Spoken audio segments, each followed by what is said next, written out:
नमस्कार, मी अंकिता. अंकिताच रेसिपी मराठीमध्ये तुमचं खूप खूप स्वागत आहे. मकर संक्रांतीच्या आदल्या दिवशी भोगीची भाजी बनवली जाते. खूप अशी छान आणि अशी टेस्टी लागते.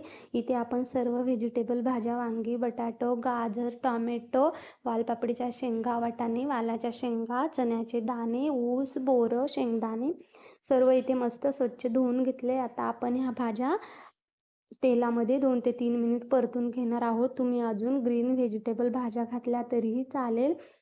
ए एकदम अशी टेस्टी आणि खायला पण खूप अशी मस्त लागते. आता आपण इथे टाकूयात चवीनुसार मीठ. बघा रंग पण किती सुरेख आलाय. आता आपण इथे वाटण करून घेणार आहोत.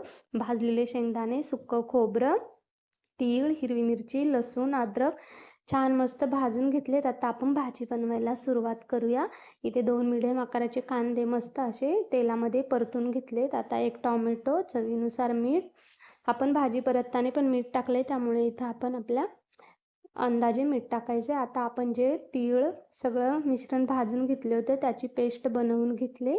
आता आपण टाकूयात लाल तिखट आणि छान असं तेल सुटेपर्यंत परतून घ्यायचे. हळद, लाल तिखट, गरम मसाला, धना पावडर छान परतून घेतले. आता आपण इथे टाकणार आहोत शेंगदाणे. शेंगदाणे जर आपल्याकडे ओले नसतील तर आपण रात्रभर भिजत घालून ठेवायचे. खूप अशी मस्त टेस्ट येते भाजीला. आता आपण सर्व भाज्या फ्राय करून घेतल्या होत्या त्या टाकूयात. बनवायला पण अगदी सोपी आहे. आता टाकूयात बोरं आणि पाणी आपण इथे गरम करूनच टाकायचे. त्याने भाजीला खूप अशी मस्त टेस्ट येते आणि खायला पण खूप अप्रतिम लागते. आणि बनवायला तर अगदी सोपी आहे. 10 मिनिटात बनवून तयार होते. इथे बघा किती सुरेख अशी रंग आला. आपली भाजी पण किती छान अशी बनवून तयार आहे. सर्वांच्याच घरी भोगीला अशी व्हेजिटेबल मिक्स भाजी असते. आता आपण बाजरीची भाकर मस्त अशी तीळ लावून बनवूयात. एकदम मस्त अशी लागते.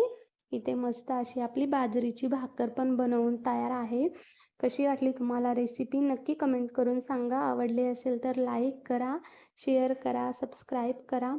अशाच नवनवीन रेसिपी बघत राहा, खात राहा, मस्त राहा, स्वस्त राहा. Bye bye. धन्यवाद.